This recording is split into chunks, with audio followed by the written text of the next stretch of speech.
Vidyant college रे छात्री तथा महिला सुरक्षा नहीं आईसीसी तरफ सचेतनता कार्यक्रम अनुष्ठित।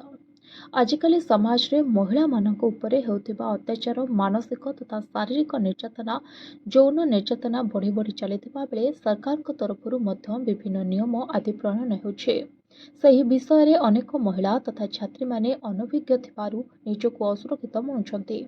तेणु सही सब समस्या को नहीं निजे किपरि प्रतिहत करिपारिबा और अन्यर आश्रय नहीं पारिबे से नहीं इंटरनाल कमिटी तरफरु रामपुर तुजंग ग्रामस्थित विद्यान्त कॉलेज ऑफ मैनेजमेंट ठारे छात्री तथा महिला मानक सुरक्षा प्रतिरक्षा छात्री तथा महिला कर्मचारी उपरे होइथिबा यौन निर्यातना उपरे सचेतनता कार्यक्रम अनुष्ठित हो जाइछे।